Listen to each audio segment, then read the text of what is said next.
So Christian Eriksen has arguably been Manchester United's best player this season. I'm with Stephen Howson to discuss just how important he will be against Manchester City. Is he the difference between winning and losing that game? Christian Eriksen is, I would say, United's most important player this season. I think the only person that comes close to him is Martinez. Yeah.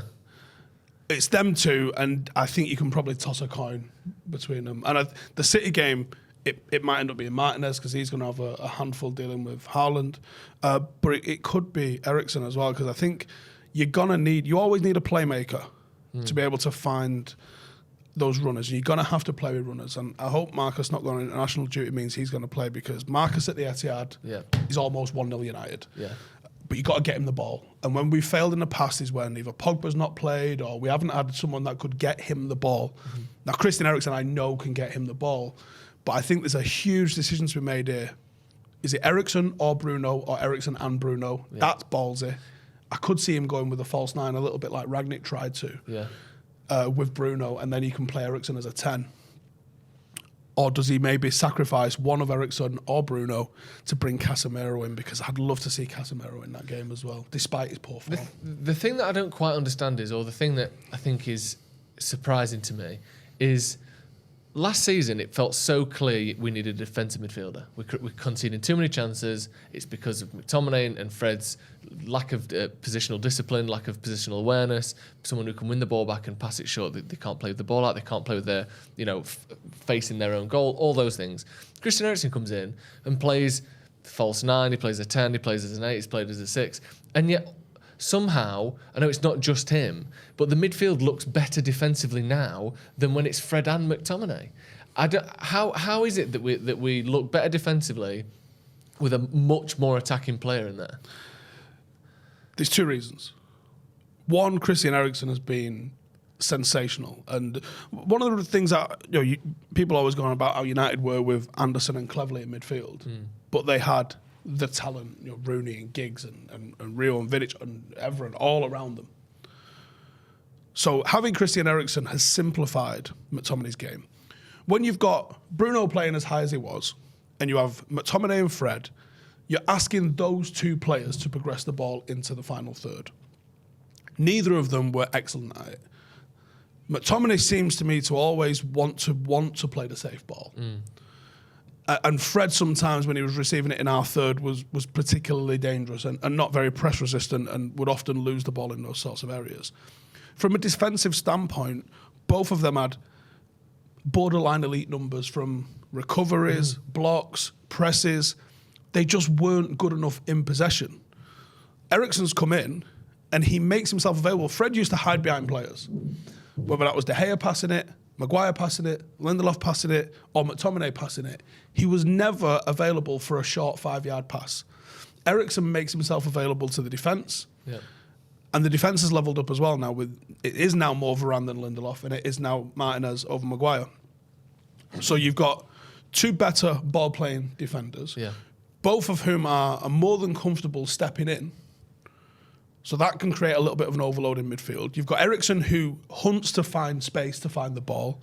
Brilliant spatial awareness. He can receive it under pressure and turn and move it forward, which means that he's gone to McTominay. You win it, you find me, and I'll come to you. So you're not even going to have to hunt for me. You get the ball, turn, and I'll find you. Be there. And he comes into space, and then Eriksen's the one that progresses the ball. So he's simplified what McTominay needs to do. And that might be a combination of what Ten Hag's done, might be a combination of what Eriksen's done, might be a combination of what the two defenders have done as well, by just asking him to move into different areas that maybe he wasn't being asked to move into before. But you're right. McTominay and Fred had us pulling our hair out. If McTominay starts against Manchester City, I don't think anyone's going to bat an eyelid. No. It's mad, that, isn't it? Especially when he seemed the one that was the most likely to be dropped out. He turns up against City, He does. Just as a few stats, so like we said there, defensively, somehow he's contributed to our improvement defensively, despite him not being a particularly defensive player. The only really elite defensive stat I could find on him was that his successful pressures are in the top 9%, but he doesn't press that much. So he's good at picking and choosing when to press, but he's not, that's it. His tackles are low, his interceptions are low. It's all low except somehow as you described there, it's working in our favour. His expected assists are in the top 7%. His expected non-penalty goals and assists are in the top 4%. His switches, which I think is a massive tactical thing under Ten Hag, switching the ball all the time, is in the top 11%. We've got wingers who hold the line now, and that's such an important thing because overloads are you literally put 3 men into where they've got 4. You can progress the ball through that because you've got the extra man. You always want to try and have the extra man, whether that's defending, whether that's moving the ball forward, or whether that's exploiting the space in the back line. You always want to try and have the extra man. One of the most effective ways to do that in modern football, because it's so much about blocking and dealing with overloads, is a switch. If you've got pace and you've got players with the ability to switch the ball, you're going to be dangerous. And yeah, you're right, Eriksen, it's not quite Paul Scholes, but he's read the book. Yeah, like some of the I don't know if you saw the game or just highlights of him against France. He created 8 chances in that game, which was more than the rest of the team combined. And some of those passes where he's literally pinging the ball over the defence onto people's feet. I wanted to come to that. You mentioned Rashford before, but when you talk about playing balls in behind, switching play to space, what he was doing for Denmark against France is almost a carbon copy of what he'll be expected to do against City, isn't it? Especially if we play slightly deeper, like we did against Arsenal and Liverpool. Someone like Rashford is perfect for that. I fully expect us to do that, and I have got 0 qualms with that. Yeah. We come away with 3 points. Even if it's a penalty that wins us the game, I couldn't give a shit. Do it. You got to play to what your strengths are, and that's clearly one of his strengths. And do you think at the moment it's almost, he's had this time, most of his career, he's played for sort of quote-unquote underdog teams where, like, Tottenham, yes, they do well against lower teams, but when they're playing against big teams, you kind of being the ones on the defensive side. Brentford obviously the same, Denmark the same, and now United, we're in this transition where, yes, we want to get to the point where we're dominating the ball even against teams like Liverpool. We're not there yet. He's almost perfect for that, isn't he? Because he's been doing this for 10 years now, these sorts of counter-attacking He knows games. the urgency that you're going to have to play. You're not going to be able, like, one of the frustrations that we saw with Pogba, even though he had some sensational games, and he did all right in some big games as well. One of the problems with Pogba is he didn't ever keep it simple. And Eriksen looks unreal because of the simplicity of his play. And making football simple is one of the hardest things to do. And Pogba always seemed to want to, if I'm going to beat you, I'm just beat you again, but this time I'm going to put a trick into it and then I'll play the ball. Whereas Eriksen seems to just knock it out of his feet and just send it. And because he's simplified what he does, it's bizarre, isn't it? Like, the less you do, the better you look. Yeah. Like, it really is a case of that. But the decision making from him, have you seen him do anything where you go, what are you doing? No. Like, not once. Everything he does, you go, how the fuck's he seen that? Yeah. Unreal. It's mad as well, that ball obviously into Bruno against Arsenal, which led to Antony's goal. Just breaking the lines in a way that his possible replacements in that position, with being Fred or McTominay, just can't do. Do you think that Ten Hag has been surprised by how good he's been?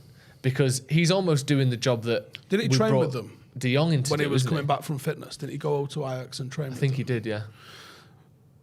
So he may have saw it in training anyway, and then when he found out he was on a free, it was like, get him in this side with a quickness. Maybe. I don't know. I've been shocked because I obviously saw what he did at Brentford towards the back end of last season, and the numbers that he put up were brilliant. Yeah. But I didn't watch loads of 90 minutes of Brentford to see because there's some things that you'll pick up on highlights and some things that they don't bother putting into highlights. But for me, that's generally where you see the quality of a player. That's why people think John Terry was a good player, because he was out of position and then he would make a blockbusting tackle to get back into position. Whereas if you watch him over 90 minutes, he's doing that all the fucking time and maybe not always getting that tackle. And I think the converse is true with genuine quality players. There's stuff that they do in a game that no one's ever going to make a highlight of, but you'll be nudging the people next to you, fucking hell, did you see that? Or there'll be a touch, or just a touch and control just away from someone that no one's ever thinking about how that gets into a highlight, but it's brilliant. Or there's a run that's dragged a defender out of position, and no one's ever going to highlight it. No one's ever going to be like, check this out that he did, because there'll be a volley or a pass that he's hit, which has drawn the eye a little bit more. But his movement and his understanding of the game has shocked me. Like, he is so fucking good. Like, I don't think he was this good at Spurs. At Spurs, he played as a number 10, and I believe he played a bit deeper when he went to Inter Milan. But I didn't watch loads of 90 minutes of him at Inter Milan.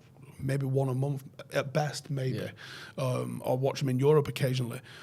But I never thought he had the the breadth and depth of tools that he's got in his locker is unreal. Yeah, it's good, isn't it? It's really good getting transfers like On for a free. as well. Yeah, brilliant. Give us a quick score prediction then. Big game this, isn't it? Because obviously no Premier League football for nearly a month for United. A chance to cement. It would be 3 victories against top 6, top 4 title challengers in 5 games if we were to beat City. How important do you think the game is, and what do you think the score will be?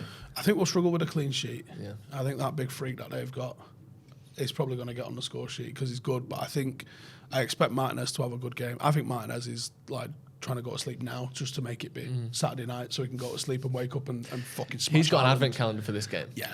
Up in his house, little chocolate every day. How good do you reckon he is? Yeah. Fucking watch this.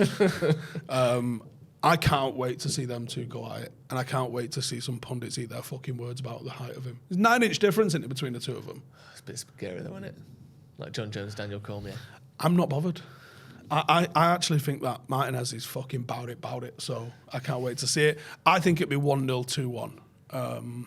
And it could go either way. Yeah. I'm obviously going to predict a United win because that's what we're here for.